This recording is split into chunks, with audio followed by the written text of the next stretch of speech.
Takes ages. Hello, we are live, and welcome everybody to another Evolving HR webinar. The topic that we're talking about today this is something that I've been wanting to cover for some time, but we have used the excuse of the 31st of March being the International Trans Day of Visibility. And actually one of my panelists approached me a few weeks back and asked if this would be something that we'd cover. So I leapt at the chance and have managed to gather together, with the help of Proud HR, a rather phenomenal panel for today. So I'm going to ask you all to introduce yourselves to our audience, if that's okay. So I'll go around my screen. Cynthia, you're first on my screen. Hi, everyone. Welcome. Thank you for joining us today. My name is Cynthia Fortledge, she, her pronouns. I am a global award-winning inclusive leadership and gender diversity consultant, speaker, writer, and I come to the table with experience in not only the corporate space for over 30 years, but also in the feminist space and internationally in the LGBTQ plus space as a leader in all of those spheres. So thank you. Wonderful. Danielle, you're next on my screen. Hello, my name is Danielle Wood and my pronouns are she and her. I run a consultancy called Belonging Base, which has a focus on inclusion and belonging. I do that along with my wife, who will introduce herself in a moment, Sophie. And we have both got backgrounds in leading DEIB functions within the workplace. And our personal lived experience through Sophie's gender transition has brought us to where we are today. So I'm here from an HR perspective and also from a personal lived perspective. Wonderful, thank you. Lucian, you're next on my screen. Hello everyone, thank you for joining us. It's just to follow on from those intros, but I'll try my best. So I'm Lucian, my pronouns are he and him. I work for an organisation called Inclusive Companies, and we are a membership organisation, so we support organisations on their inclusion journey of every sector and every size. I'm also an employee resource group specialist, so that is my kind of experience, is to talk about them as much as possible. A transgender man, and kind of I apply that to the work that I do at Inclusive Companies and sort of looking at the intersectionality between sort of transness and other marginalised groups. And like I say, I'm really proud of the work we do at Inclusive Companies, so I'm really excited to share some of that best practice with you today. Thank you. And last but not least, Sophie. Hi everyone, my name is Sophie Wood. As Danielle previously mentioned, we both co-run Belonging Base, an inclusion consultancy. I identify as binary trans woman, pronouns she, her. I began my transition fairly late in life, in 2011, whilst I was working for the UK Police Service. So I spent a lot of time working in the public sector in the UK, and then moved abroad and worked in learning development within the online gambling industry, which is morally dubious to say the least, but quite good fun. And I had the opportunity there in two companies to lead their global diversity inclusion functions. One company had 24, I think it was at the time, 1,000 employees globally, and the other one was a bit smaller with about 700. Yeah, did some great work.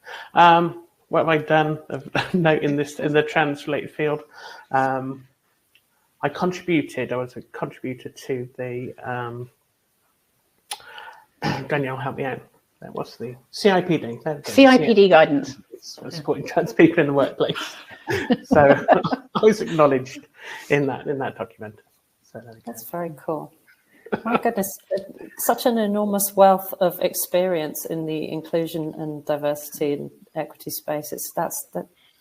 This is a great panel. This is going to be a fantastic conversation. So I want to ask you, I don't want to get too personal with some of these questions. I do want to talk about the organizational side of things as well. But just to start out, and Sophie, I'll come to you first.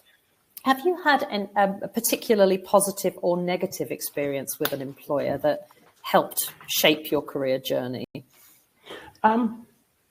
Okay, well, I'll start off with a positive example. So when I left UK policing and I moved over to Gibraltar, I started as an entry-level role into the industry working in customer services for a company called Garbingo. Gala Coral was actually the company. And that was a company that had no policies in place with regards to do with anything at the time towards diversity inclusion. And I worked there for just under 2 years, and my gender identity had absolutely nothing to do with my job or my work experience.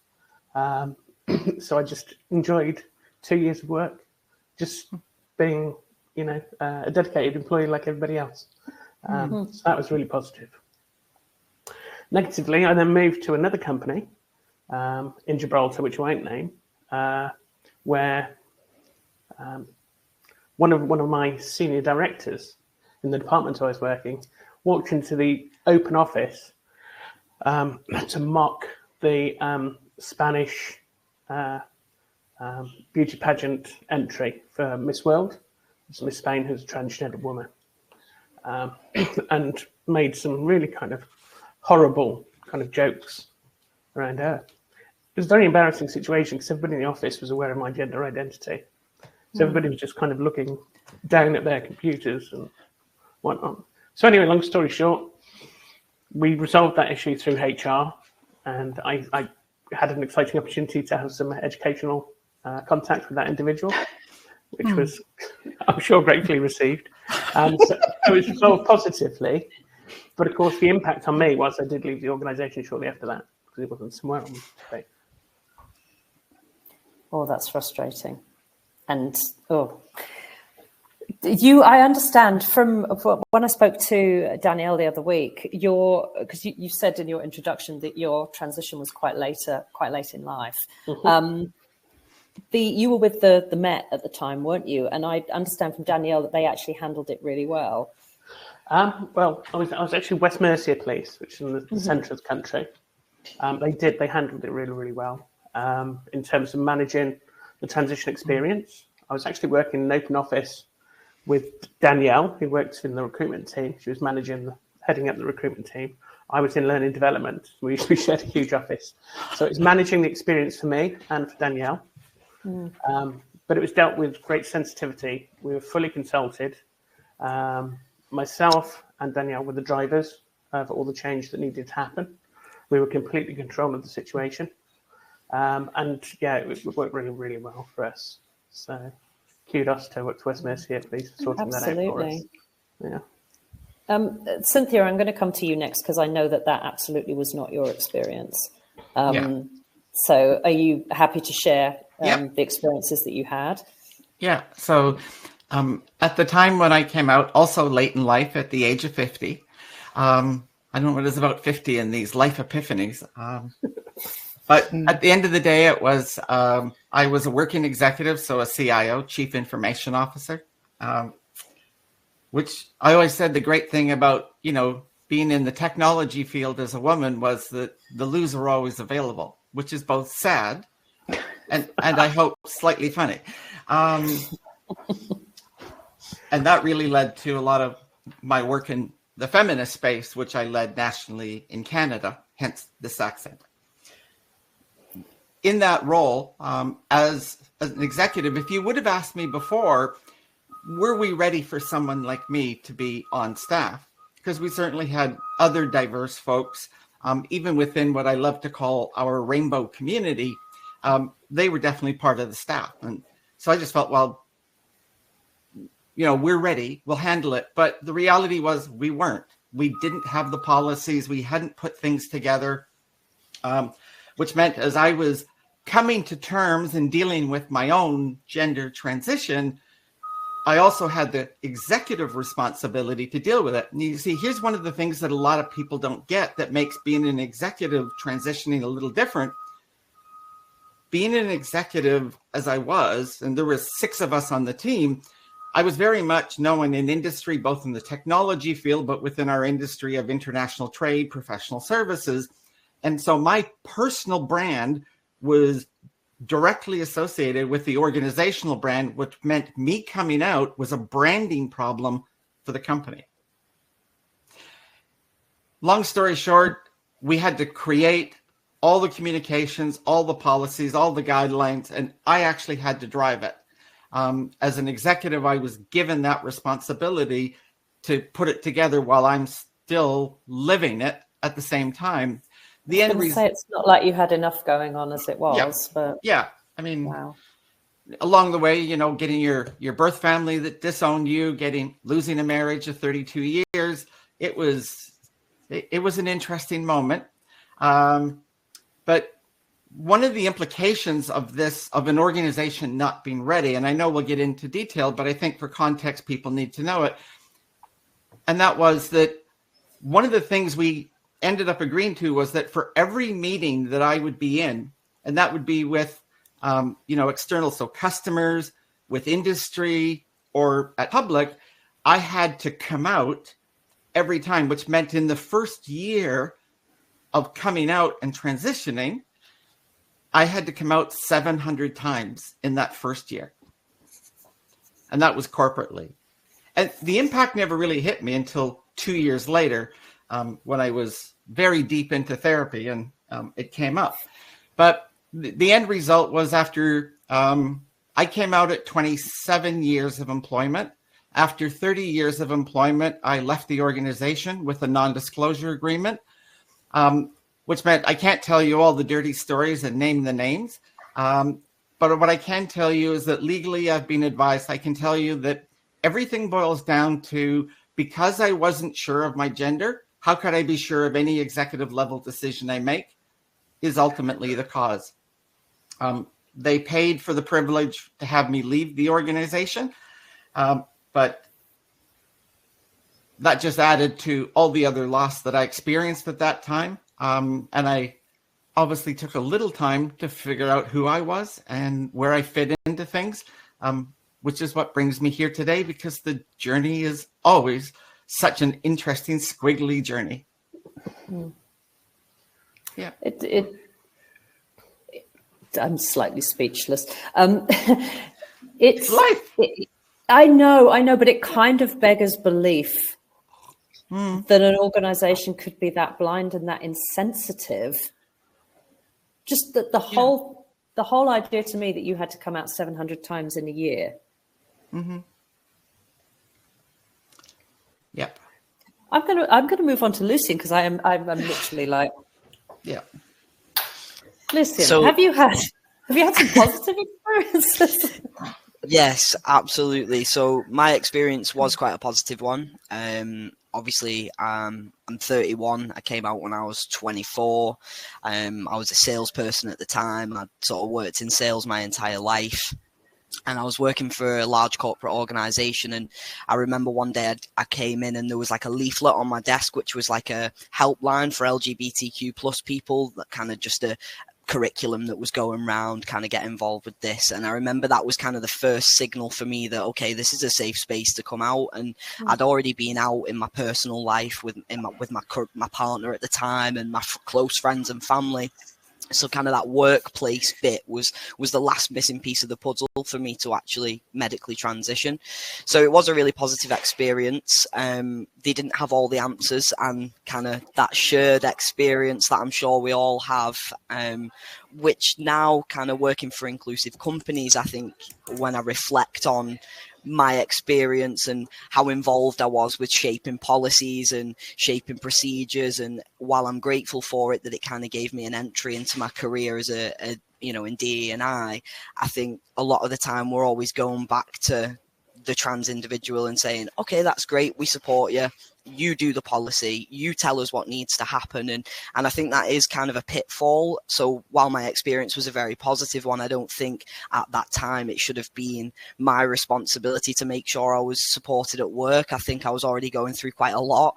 I was changing my name, I just started hormones, so I was very teenage boy-esque, working in a sales environment, so you can only imagine what that was like. And as I say, now that I work for inclusive companies and I think about that in hindsight, it's the very, very small things. So my boss here, when the global rhetoric started to come through, from Orange Face, and everything happening in America, I remember I came in and he just said, I'm going to pull you to one side. And I just want to check in with you before you jump on your meetings, before you speak to clients. I just want to say, is there anything I can do for you? I read this article and, I just remember standing there thinking, right, so this is what it should have been like. This is what positive support looks like, is it's actually saying, I've read this article, I've seen this information, what can I now do for you to support you, rather than saying, oh, that's really sad, what do you need? You know, so the intentions are both really good and really positive, but I just think, now in hindsight, I can definitely see that there is a correct way to go about it. I love that, because it seems like quite a subtle pivot, and both meant well. But as you were saying about the policies, I was sitting here thinking, why the bloody hell should you have to? Why should you have to be the one doing that? That's crazy. But yeah, it's like, how can I support you better? What do you need from me? I like that. That's a much nicer approach. Must make and just signaling that you've done your own research as well. I think that's a huge one as well, of, you know, kind of, I've looked into this myself because I really want to support you, because I think at the time I didn't have a lot of the answers. I didn't know where to look to change my name or to start hormones or to go about surgery. So when they were saying to me, okay, in this transition and at workplace policy, how long do you think we should give people off? I was thinking, well, I don't even know how long I'm going to need off. So I don't want to be responsible for saying, 5 weeks, and then I'm sending a trans person back into work, you know, kind of all bandaged up and uncomfortable, and that's my fault. So, I kind of, like I say, in hindsight, I now see that probably wasn't the best approach.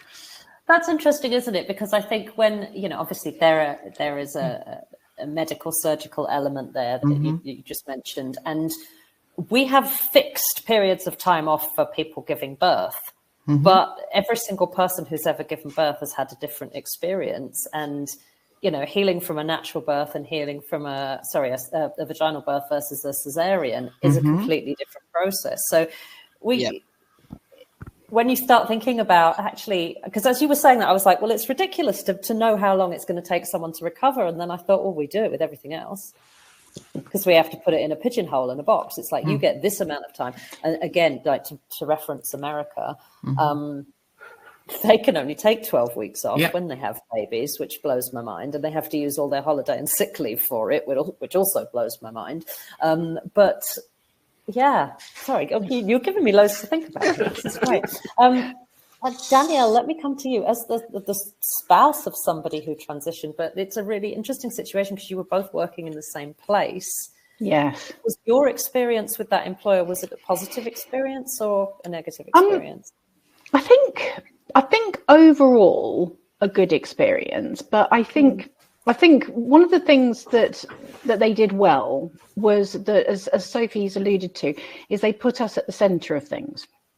So the chief superintendent, who was in charge of HR at the time, took us off site with our respective managers, and we sat down, and he basically did a kind of almost like he got a piece of paper and tore it up and said, you know, we haven't got a policy, or we haven't got one that's fit for purpose. You know, what do we need? What do you need? What do you need? And that consultation and that input was really, really helpful. Because I'd been suffering with my mental health and I'd been off.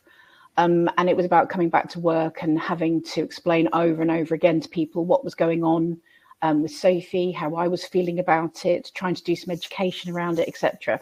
And he afforded me the opportunity to have an off-site meeting with my team, which I did. And I was advised to write down everything I wanted to say in case I got overly emotional, which I did.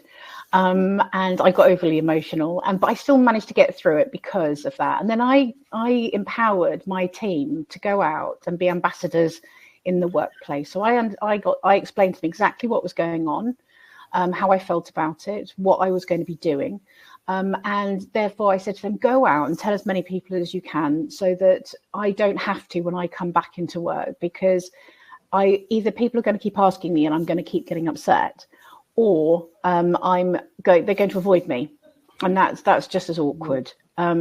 So from that perspective, it was really, really good. But I had problems with my manager, and that culminated in a horrible day where I was feeling down and vulnerable, and she turned around and said to me, Danielle, she said, you'll never be able to get on with your life until you stop swimming in the swamp. You need to get rid and move on.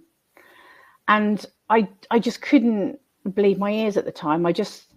I thought, this is it. I've got no support whatsoever.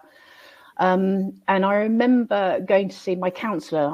I'd managed to find a counsellor at the time, and I managed to speak to her. And she sort of said that I needed to kind of like take a step back and think about protecting myself and, you know, what I could do. And she actually asked me a really big question, which changed the course of our lives, which was, she said to me, what did success look like for you when you were a teenager? And I said it was living in the sunshine with a pool in the garden and this is going to age me now, a convertible electric blue Ford Escort. and she said, have you ticked those things, any of those things off your list yet? And I said, well, I've got a convertible racing green MG, but albeit it's on its last legs. And she said, well, what about the other two? And of course, I jumped straight in with all the reasons why that wasn't very practical. And she said, you're struggling with so much at the moment. There's the situation with Sophie and how you're getting your head around that. There's work, there's family, there's friends. There's so much going on for you. Why couldn't you? So I looked into it and found myself a job in Gibraltar. And the intention was to go for 6 months and live that sunshine lifestyle. But I'm here sort of like 12 years later and counting. So I think it had a negative impact, and I was probably at my lowest ever in a work situation when my manager wasn't supportive.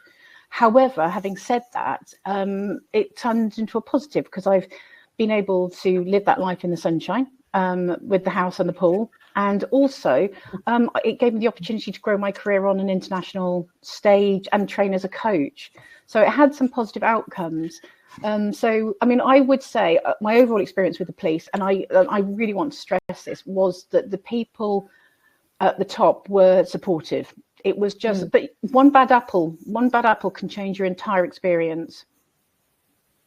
And that's one of the things that I was thinking earlier, actually, because I've got questions around how can organizations support? And I know as HR professionals, we all know that in between the lines, when it says how can organizations, what they're really saying is what can HR do? You know, we're used to that. But I thought there's only so much that an organization can do, as in the organization as a whole. If you've got dickheads in an organization or, you know, bigoted people, they're not talking on behalf of the organization, but they could absolutely crush somebody with any form of comment or microaggression or, you know, overt aggression. And it's very difficult for an organization to stop that from happening. Now, they can take action once it's happened, but they can't stop that from happening. And so that's a tough one, because you can never, I guess it's the same with anything. You can't control what all of your employees are going to say and do. But let's talk about it now a little bit from an organizational perspective. And I'm kind of going to run 2 questions together, if that's okay. So I'm interested in your thoughts on, we've covered this a little bit already, how organizations can genuinely support and empower any trans employees that they have. And how can they create that inclusivity and that safety? And also, what are the really common mistakes that you see organizations making? Because it's obviously, it's a lot more than just policies, isn't it? So I'm going to come to Lucian first on that one. It's a tough one, really, because while I'm a firm believer in policies, and I think they do need to be right, and I think, you know, language is super important, they are the usual starting point, but it's never the solution. You know, kind of real support is never going to be a 25-page document, no matter how inclusive your language is, because, and I alluded to it before, I suppose, but, you know, kind of most trans employees probably don't even know those policies are there for a start. They're not going to go looking for them or ask for them. And real support, I guess, runs so much deeper than that, because every trans person is individual. And, you know, like I say, I alluded to it earlier when I was talking about me setting up the policies. I was thinking, well, I don't speak for this entire community of people, you know, and you look at any marginalized group, and, you know, even when you think about bigoted behavior, and it's like, oh, well, no, my mum's cousin's friend is trans. And it's like, well, me and your mum's cousin's friend probably aren't the same kind of trans person, you know. So I think it's just treating everybody as exactly that, an individual. It's understanding what the barriers are, you know, what barriers are in place and how you can work to remove them together. So kind of, I think this is the barrier. Does that sound like a barrier to you? Kind of just changing the language that you use and not putting all the onus on that one person. And then again, like I said at the beginning of my introduction, I think employee resource groups are a fantastic starting place. I think if you get those right and you get the colleague-led approach right, they can be an incredible litmus test for your organization of how people really feel and creating that psychologically safe space. So yeah, I think, like I say, it's colleague-led. It's being really authentic in your approach and just saying, this is my current understanding. This is what I believe would help. Can you tell me if you think that would be of use to you, or would that be the kind of support you're looking for? And it's case by case. You do that every time. You don't just ask me and then assume that that is a one-size-fits-all for every trans person, because it's not going to be. Not all trans people medically transition. Not all trans people want to be out in the workplace. So it's remembering these nuances when you're putting things like that together. I also think, you know, kind of, we probably all agree on this, but the most common mistake that I definitely see, you know, kind of in members and, you know, other things that are kind of going on is showing up in a very performative way. So, you know, I saw it a lot on Monday, people who haven't said anything about the global climate on trans people, but then are very happy to share our very cool pink, white and blue flag, you know, in a frame or in a photo saying, oh, it's Trans Day of Visibility. That's great, but visibility takes a huge amount of courage in certain organizations. Visibility it's great, and I try and push for it as much as I can, but it's dangerous. Is the reality is that if you've not got your culture right, and you know this person isn't out in their personal life, that performative behavior can be really dangerous. So if you know there's a trans person in your organization and it's coming up to Transgender Day of Visibility, approaching them to say, oh, we'd love to post a photo of you with a big trans flag around it on our workplace intranet, that's actually quite dangerous if your culture isn't correct. And we see it all the time with Pride Month, you know, the rainbow logos, the rainbow flags. It's dangerous. You know, if you've not got it right, you're signaling that your brand and your organization is a safe space for people like us. So I come and I enter your store, I enter your organization, and I'll very quickly find out if that's the case. So, yeah, I think just moving away from that performative action is super important. I would much rather an organization was totally transparent and said, our culture isn't right to celebrate Pride Month. Our culture isn't right to take part in Transgender Day of Visibility. I have so much more respect for that than people who just say, oh, well, we'll just put a flag up or we'll just post this little statement, you know? So, yeah, moving away from performative action, I think, is the most common mistake that I see. There's such a lot of performative action now because there are all of these different days of awareness and visibility and this and that.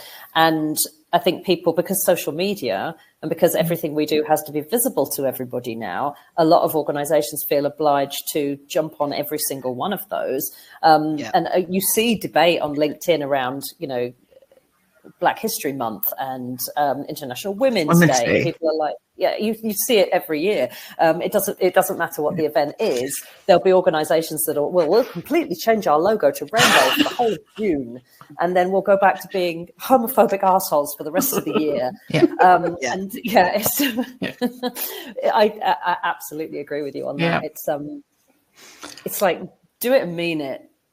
Don't just pretend.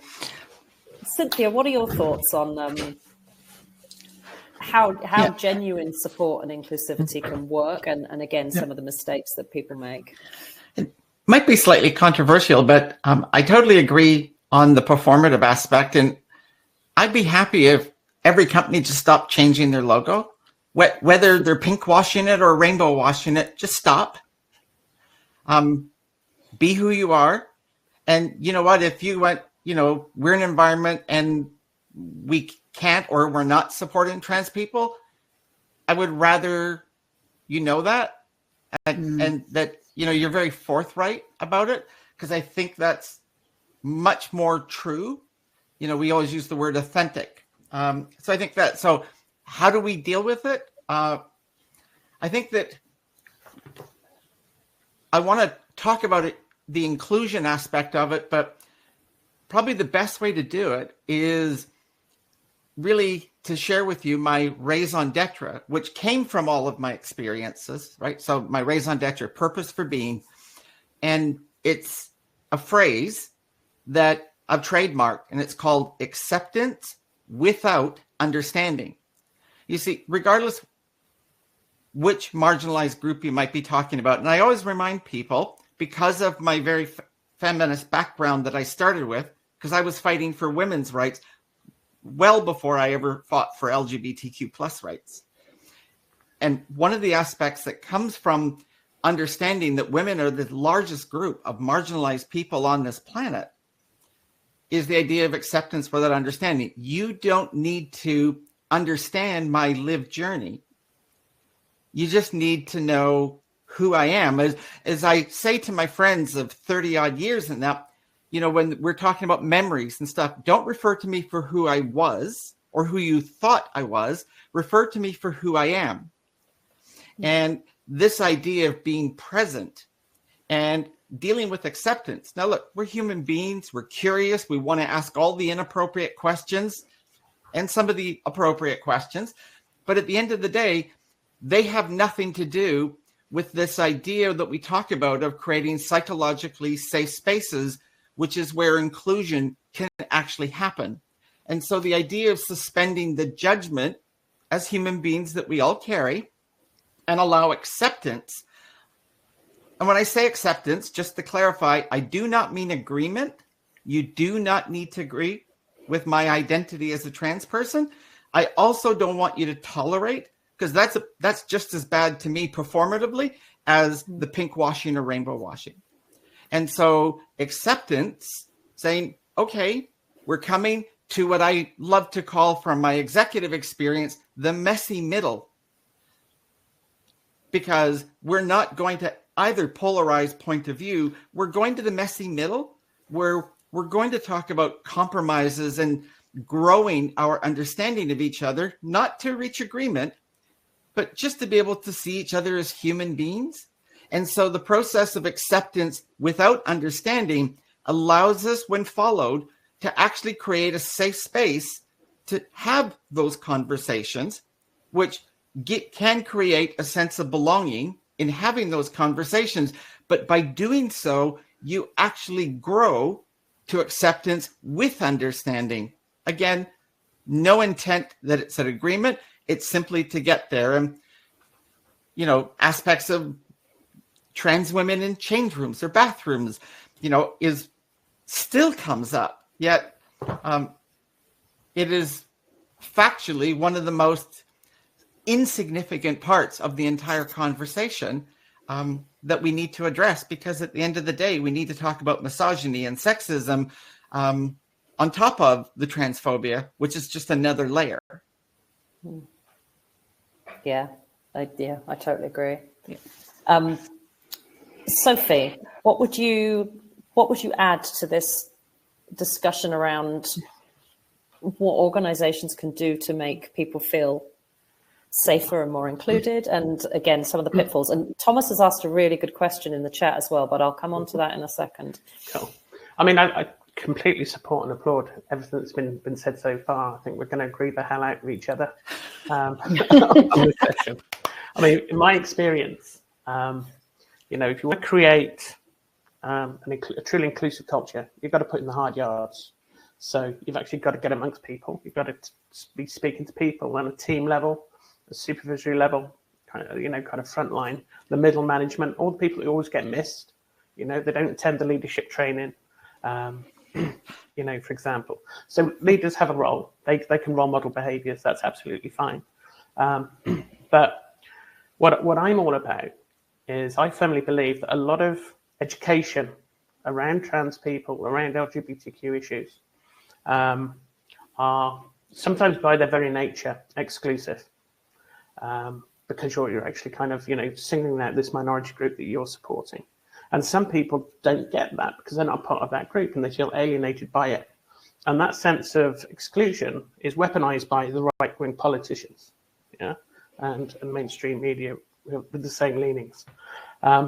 So For me, it's really important to focus on the things that we all have in common rather than the things that separate us. So, for example, if you want to work within a team on a practical level, you can have a workshop, for example, around people's frame of reference, where people can actually kind of jot down in a structured way all the magical things that make them the wonderful individual they are. So everything from their socioeconomic background, their family background, their kind of housing, the community that they live in, their skin color, their nationality, their sexual orientation, their gender identity.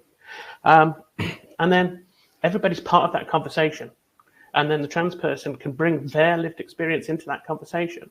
And it's accepted because everybody else is talking about the similar kind of themes that come out. Likewise, I specialize in mental health first aid training.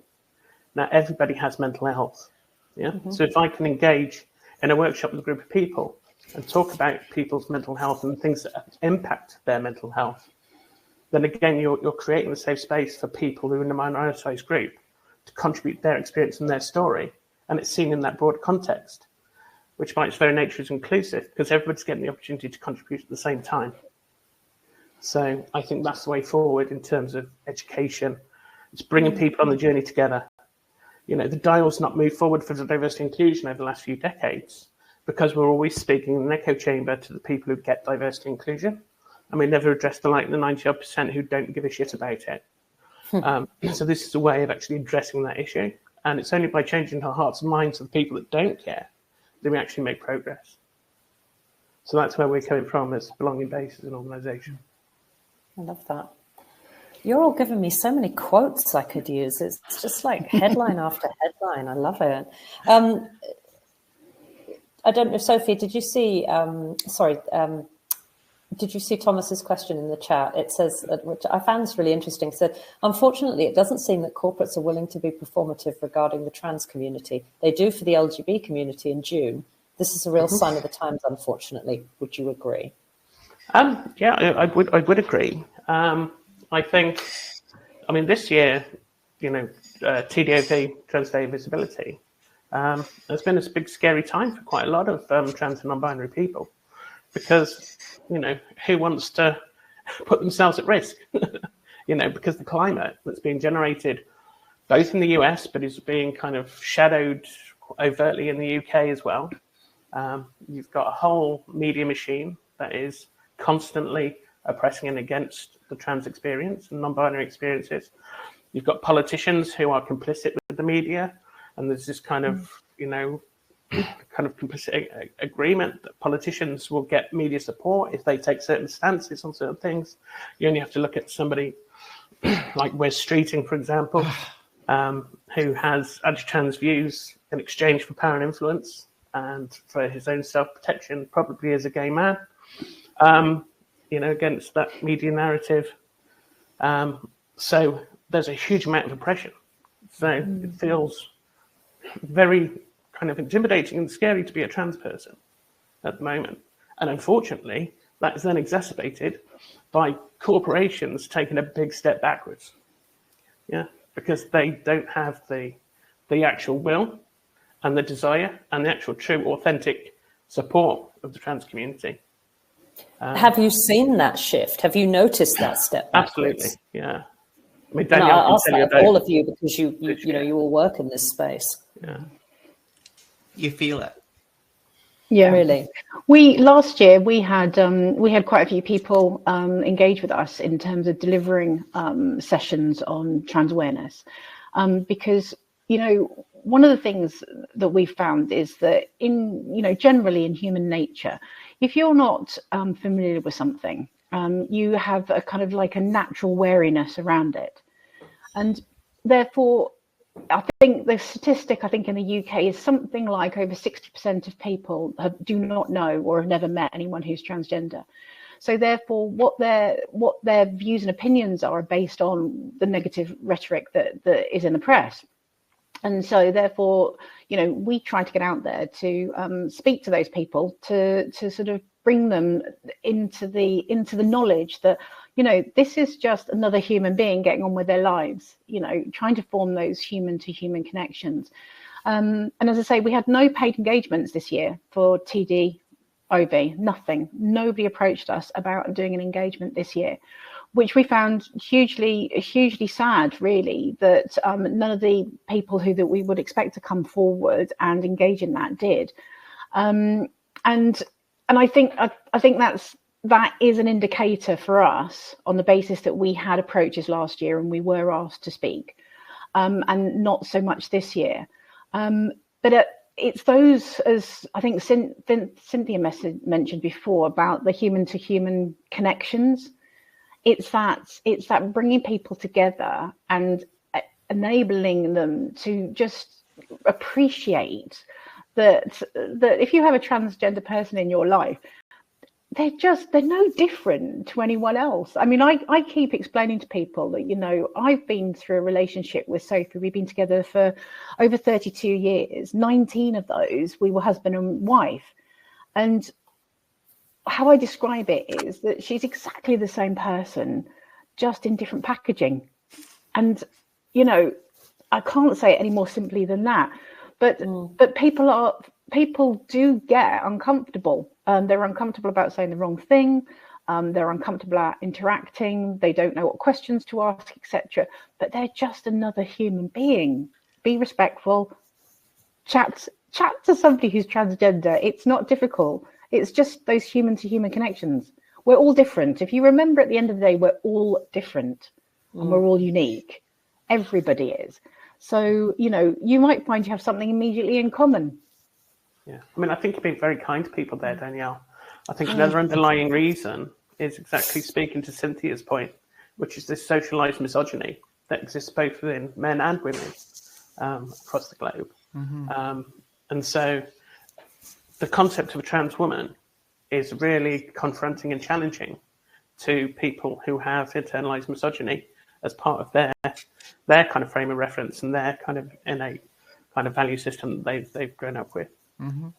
I've always said, if you want to expose the misogynists in any room who are cleverly disguised and socialized in corporations, just drop a trans woman into the room. Yeah, because you can part a room like Moses and the Red Sea. You know, that's happened to me at a senior policing conference. So I really resonated, Cynthia, with what you were saying about this kind of underlying misogyny that drives transphobia. There's a definite correlation. Yeah, and you know, it's intriguing because what we see, at least what I've experienced, was that I was very open. I literally came out on social media because I really had nobody else at that point. So I was bringing together everyone, and it was mostly a very positive experience, that part of it. But it was the idea of when I was in a room of men, especially on the tech side, and through conversation, and, you know, I always tell people that, you know, one of the reasons to be a professional in this space as a trans woman is all those difficult questions that you struggle with the language. You're not sure if you're going to ask wrong. I'm the girl you can ask, and you just use your language and we'll work through it together. I don't want you to feel upset. You probably shouldn't ask your employee and put them on the spot, but I've decided to be a professional. And so that's what I bring. And I bring a ton of leadership experience. I always say that my trans identity is incidental to the work that I actually do. It doesn't matter that I'm trans or not. The fact is I'm a very experienced leader, but I lean into it because I'm one leader with 2 genders worth of experience, part of my marketing moniker. But the reality is that, you know, to Sophie's point is, when I was in a room and they understood that I had bottom surgery, it was like, just like, ooh, like men can't handle that thought. Like it just totally turns them away. And it's like, because they get called to question their own manhood, which they assume was related to a particular body part versus kind of everything else, because that's where their value as a man came in, certainly contributing to population growth or anything else that came in. And it was the sexism and the negative aspects of that, you know, that impact all women exactly the same. I always say that, you know, the transphobic part of it is another layer for trans women over and above all of the sexism and misogyny that all women experience. Transphobia is just another layer for us. And Lucian, I have to come to you now. Someone's put a comment in chat, but I was actually going to come to you anyway, because it seems from my limited knowledge, but what I see, most of the transphobia that I see publicly is directed towards trans women. Now, I don't suppose that trans men do not experience it. And I know that you are not speaking on behalf of every trans man in the world. You are but one person. I'd be really interested in your take on that, because we've talked a lot about misogyny. We've talked a lot about the experience of trans women. What are your thoughts on this? I have to be honest, and I do agree with kind of everything that's being discussed. So I think that the negative image of trans women is a cloak for misogyny. It's a distraction technique. It's the villainization of the wrong person. And even when you go back to that bathroom conversation, you know, kind of when you really drill it down, you say, well, what you're scared of isn't trans women, what you're scared of is men, you know, and it's kind of reframing that conversation. And I think I've been quite privileged. I don't know how good my camera is, but I have got a beard. So I do find myself in rooms with men that, you know, I've not been in before. I'm part of pub culture conversations that potentially people don't clock me, you know, as a trans person. And I think my sort of power is that I can infiltrate spaces that I wouldn't normally. So when that rhetoric comes up, it's my job to challenge that, you know, kind of. I'll give an example. I remember one day I was walking home in the dark, and, you know, I'd kind of been on my medical journey for just over a year, and the beard was coming through, the shoulders were getting broader, and don't let me fool you, I am only 5'3", so, you know, I'm not that intimidating, you know, kind That's of the perfect generally. height, just FYI. But I was walking, and I kind of had my hood up, my headphones in, and I kind of walking through the dark, and I noticed the woman cross the road. And that was really the first time that I'd kind of been like, wow, this is my position in the world. You know, kind of I've just been perceived as this kind of quite broad man walking in the dark, and a woman has crossed the road because she doesn't want me to walk behind her. And that's kind of when it really hit home for me that is my privilege and that's my space. And while I'm not saying I don't experience transphobia, because I absolutely do, I was on television shortly after I came out on a program, and the backlash after that was harrowing. I had to come off all social media because the comments were just awful. But I think generally the reason why it's framed mostly at women is because it is this huge distraction technique for the underlying problems, which is, you know, I saw someone put it in the comments earlier, misogyny is rife even in the queer community. And I remember when I was setting up an ERG at a well-known organisation, and originally the people who joined me in the room were all white gay men.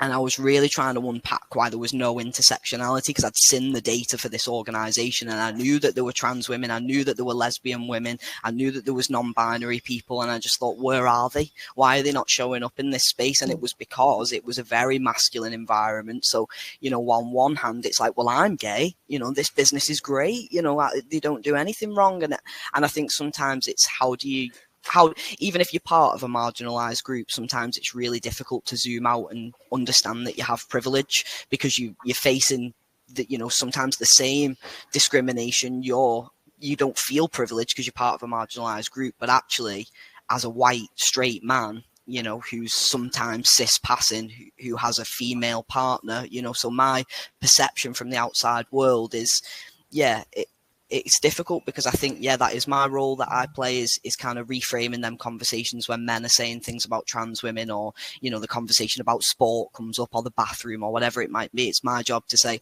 well, what do you really mean by that? And, you know, you can probably tell humor is my like default. You know, I kind of try and turn everything into a joke, because that's kind of, you know, to the point we were making earlier, that's how I find common ground. Is I think once you're laughing, it relaxes you, and you know, you kind of think, oh, well, you know, it's not that serious. I can have this conversation. I feel quite safe. So if there's ever like a, you know, a transphobic joke or a misogynistic joke, I'll just be like, oh, I don't get that joke. Can you explain it to me?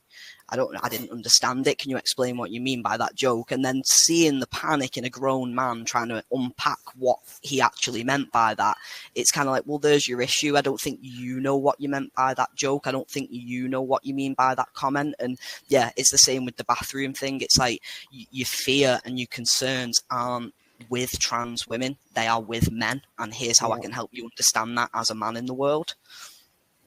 It's funny you saying that. It's like my parents throw around the word woke like it's an insult, and it comes purely from the fact that they read the Daily Mail every day, and the Daily Mail has told them that being woke is bad. And I actually said to my mum, she said something about woke, a load of old woke crap, and I went, what does woke mean? I've not heard that word before. And she literally didn't know what to say. She just couldn't answer me. And I'm like, no, you don't. And I thought, yeah, but it's that kind of thing, isn't it? It's And on woke and sort of humour, there's a very good clip of Kathy Burke explaining what woke is and her opinion on woke. So if you've not seen that, I would recommend that to everyone, because that's kind of how I explain it. It's brilliant. I mean, my understanding of it is it's just that you give a shit about people regardless of who they are, and that's That's more or less really it. didn't think it was a bad thing. I'm conscious of time, so I'm gonna. One thing I'd like to ask all of you is, what if you could give one piece of advice to a trans person navigating their career in an organisation that isn't openly inclusive? What would your advice to them be? And I'll ask Danielle first this time. Okay. I'm looking at this from the perspective of having been in HR for many years, and also sort of like having gone through the process with Sophie. I think changing a company culture on your own is an uphill struggle if the culture isn't inclusive. So I suppose your first point of call is are there any obvious allies, and can progress be made? Because if they are already on a journey, then, you can go along for that ride and maybe even be a driver for change. But if the company isn't openly inclusive, then it's unlikely that you'll have any support in terms of there's probably not going to be an employee resource group. If there was, you could join it, and that would give you some sense of community. Or you could seek support externally. So I'd say, if you have the drive for change, go ahead, advocate, and but please, I'd say to people, protect your mental health, because I know it can be incredibly stressful. I'd also encourage people to know their rights under the legislation, so they know how they're protected if it's not open and inclusive. And I'd also encourage people to, I know this sounds really, really kind of negative, but I'd say, document your experience. Dates, place, times, so that you've got witnesses, etc. And involve HR and have the documentation there if you need to make a case. But ultimately, only you can decide whether, change is possible, whether it will happen, and whether you want to go on that journey.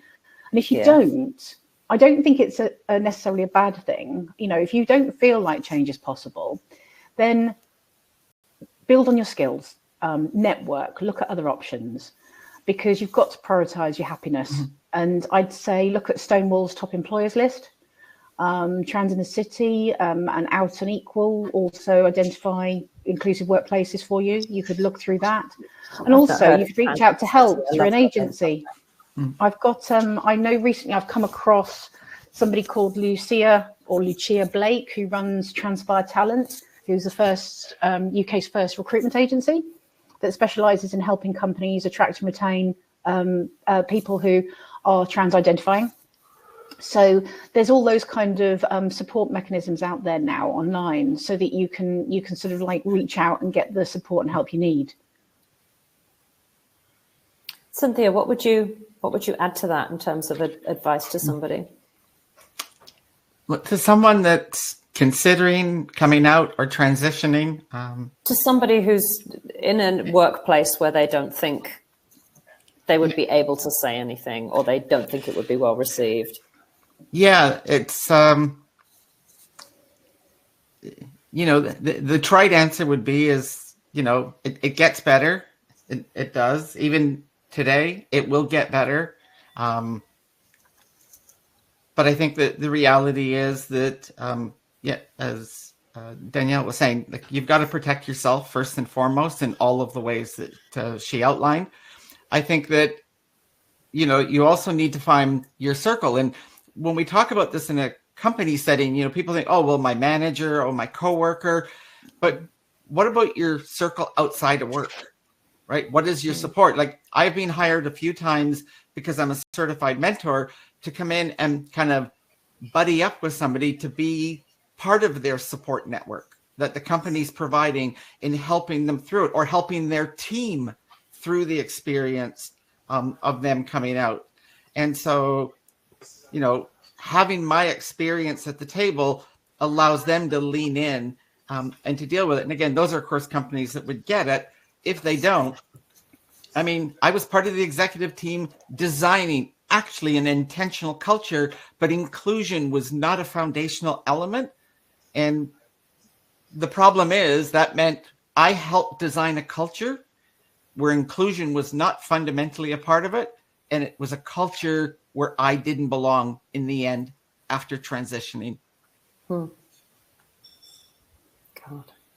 Yeah. And last question, I'll ask Sophie. What would you like to see change in workplaces in terms of policies and approach over the next few years? Good question. I mean, I would like companies to actually kind of really step up to the plate in terms of supporting not just trans and non-binary people, but all minoritized groups. Because if you like, we are the entry level, for discrimination. Yeah. So once they've played through the trans non-binary community, they'll be coming for other minorities in terms of making their lives hell as well. So don't wait until it's too late if you're an organization to grow a backbone and actually stand up for the values that you say that you have, and actually take action and actually be vocal and challenge the narrative, the media narrative, challenge the political narrative. Yeah. And that's the role that companies can play. And they're decidedly not doing that at the moment. So that's what I'd like to see change. Lucian, how about you in terms of change? Yeah, I think again, I would just like to see that kind of authentic approach. And it sounds really counterproductive, but I just want to see organizations being really honest about not having the answers. I'll never forget this statement I saw from one organization, and it basically said that they were having like an internal employee tribunal brought to them by a trans person, and they basically put this big statement out saying, yep, we were at fault, yep, the trans person is correct, this is what we did wrong, and this is how it failed to support this employee, and upon reflection this is what we're going to do differently. And I just think being less defensive, kind of, even as an inclusion expert, I still get it wrong, I don't use all the right language, and I think organizations should take that pressure off themselves, because a lot of the time that's the barrier to doing nothing, is you're so scared of it being brand damaging or getting it wrong or saying the wrong thing that you end up doing nothing, and then it's just so counterproductive. So yeah, just take the pressure off. Don't be so worried to get it wrong. Being called in on using the wrong language is actually quite cool, because it presents you with an opportunity to learn. And I think if you just accept that every day is a school day, there is always something to learn. You will never have the answer to everything. You will never know everything about everyone.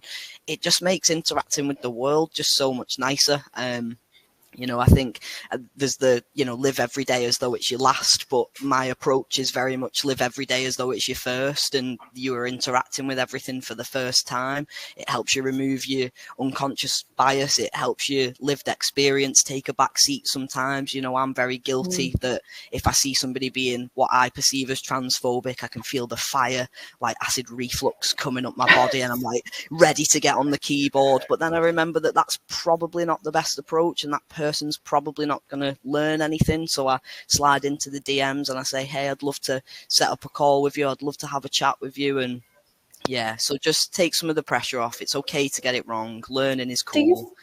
Do you find people receptive to that kind of approach? Sometimes, I've had some I remember in my old organisation, there was one particular influential manager who was quite transphobic specifically towards trans women. And I said, hey, I'd love to go for a coffee with you. I know this might seem really strange, but I'd really love to just sit down and have a coffee with you. And when it was unpacked, she'd had this really bad experience with one of her children and a trans woman who turned out to be not a very great person.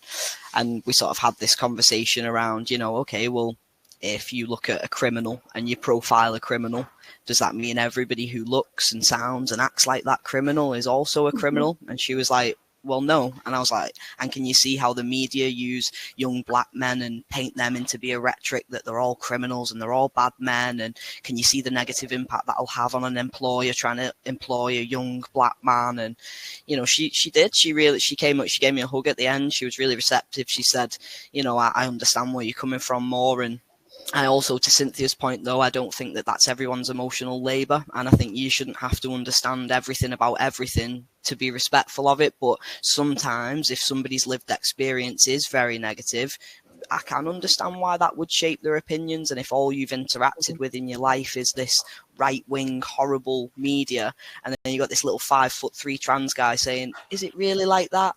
Sometimes, they're just like, oh, well, no, I don't think it is. And yeah, I think when you get to that place of hostility, there's nothing to be learned because you both go defensive.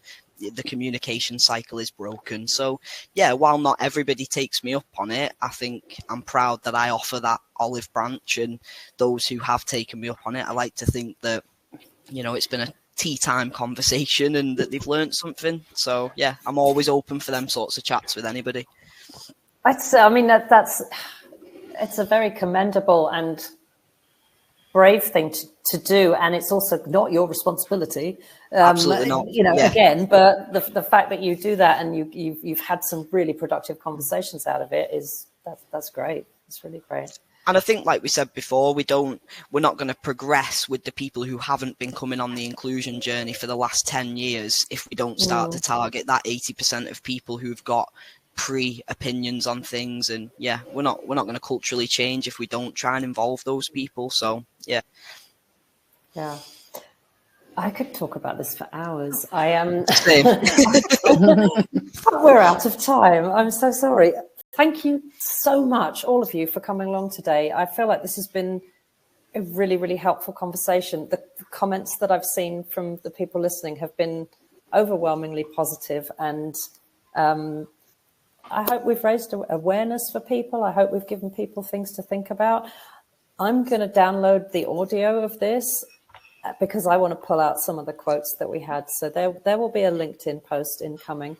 But thank you so much. Very, very happy to have had you here today. And thank you. Thank you for having us.